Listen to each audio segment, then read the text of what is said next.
Orleans on Halloween was a symphony of chaos and celebration, a vibrant tapestry of costumes, music, and an underlying current of the supernatural that vibrated through the very cobblestones of the French Quarter. For tourists, it was a party. For locals, it was a time when the veil between worlds thinned, when the spirits, or loa, were particularly active. For Dr. Julian Thorne, an anthropologist specializing in syncretic religions, it was the perfect opportunity to witness an authentic voodoo ceremony. He was a scholar of belief systems, not a believer himself, approaching voodoo with academic curiosity, seeking to document its cultural significance without succumbing to what he considered its superstitious elements. Julian was staying in a charming, but undeniably old, guest house in the heart of the French Quarter, a building with wrought iron balconies and a scent of aged wood and damp earth. Every night, the distant sounds of jazz music mingled with what sounded suspiciously like drumming and chanting from the hidden courtyards, a rhythmic pulse that both fascinated and subtly unnerved him. He had his reservations, but his academic integrity demanded first-hand observation. His journey into the heart of New Orleans voodoo began with extensive interviews. He spoke with practitioners, historians, and local residents who had grown up with the tradition. He learned about the different loa, benevolent and malevolent spirits, and the intricate rituals performed to honor or appease them. He documented the symbolism, the history, and the communal aspect of voodoo, always keeping a detached, academic perspective. However, a recurring theme emerged in his interviews: the warnings about Marie Laveau, the legendary Voodoo Queen of New Orleans. Not just her historical impact, but the persistent belief that her spirit, or perhaps a powerful loa associated with her, still held sway over the city, particularly during Halloween. Julian dismissed these as elaborate embellishments designed to captivate outsiders.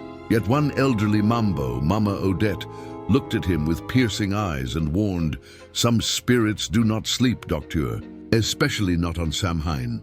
And Marie Laveau, she never forgets those who merely observe.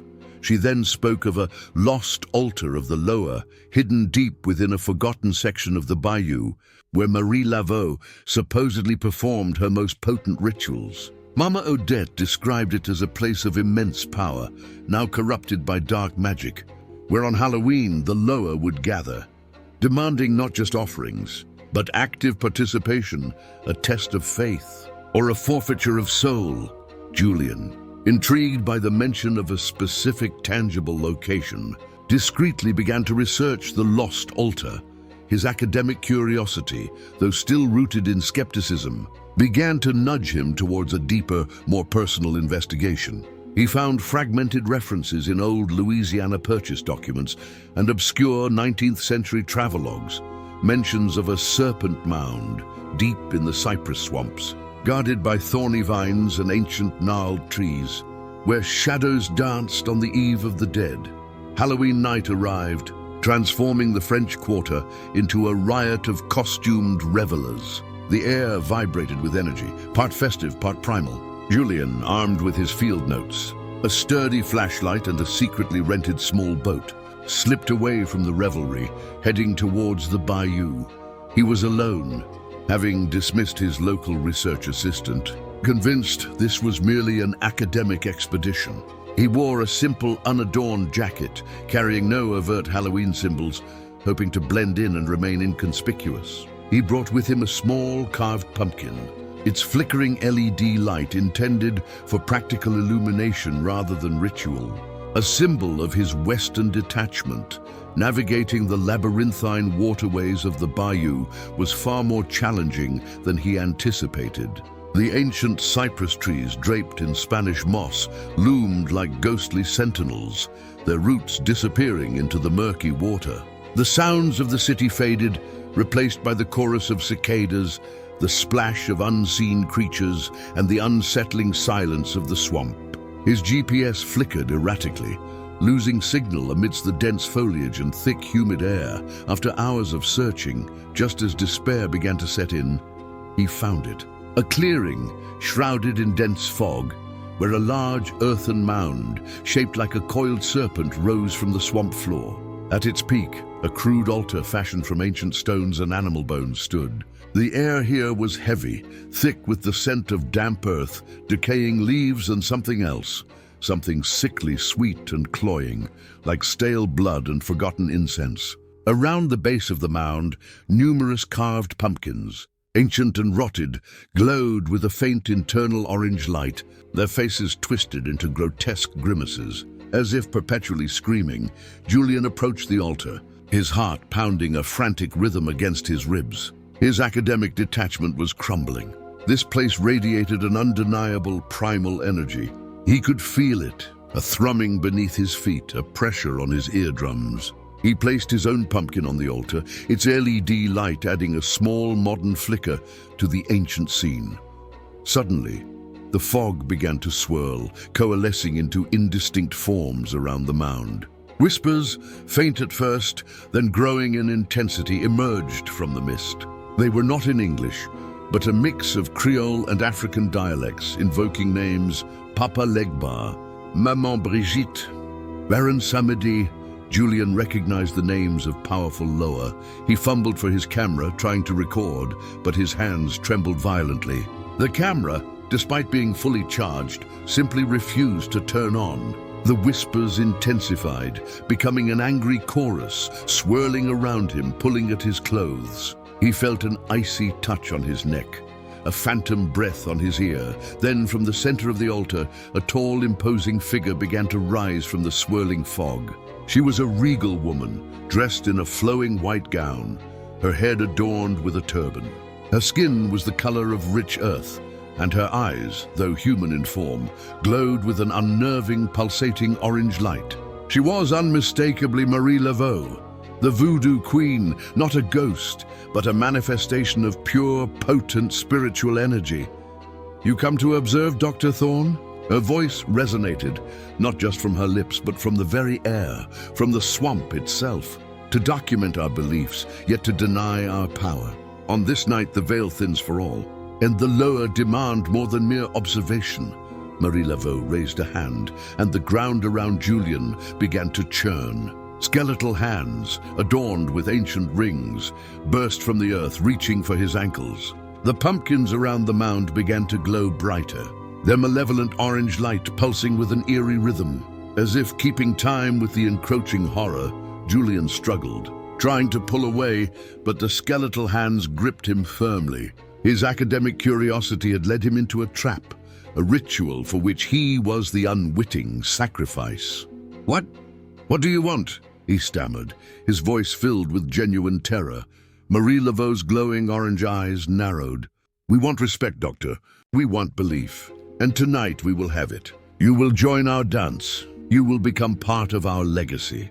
She then spoke of a specific ancient ritual, a binding of the unbeliever, designed to force a skeptic to truly see and feel the power of the lower, to become a permanent conduit for their influence, a living avatar for their dark will. This ritual, she explained, was perfected by her centuries ago to ensure the continuity of the cult, a hidden lineage of voodoo practitioners who still secretly operated within New Orleans, subtly influencing its fate. Julian's presence, his very skepticism, made him an ideal, pure vessel for their ancient purposes, a symbol of the modern world's disbelief being conquered by ancestral power. The whispers intensified, becoming a chant, repetitive and hypnotic. Julian felt his mind begin to unravel, his rational thoughts dissolving into a swirling vortex of fear and primal instinct. The lower were taking hold. He remembered Mama Odette's words, "Marie Laveau never forgets those who merely observe." He was no longer an observer. He was the main act. He screamed a raw, animalistic sound as the skeletal hands pulled him closer to the altar. The air was filled with the pungent scent of sulfur and decay, and the pulsing orange light of the pumpkins grew unbearable. Just as he was about to be dragged onto the cold, bone-strewn altar, he remembered a detail from his research, a small, almost insignificant fact about warding off negative lower. the use of salt, and the invocation of the protective spirit. Papa Legba, guardian of the crossroads, whose favor could be gained by a simple offering of a red-hot chili pepper. He had a small bag of rock salt for emergencies and, ironically, a packet of dried chili flakes in his survival kit, a habit from his camping trips. With a desperate surge of adrenaline, Julian managed to pull his hand free, grabbing the bag of salt.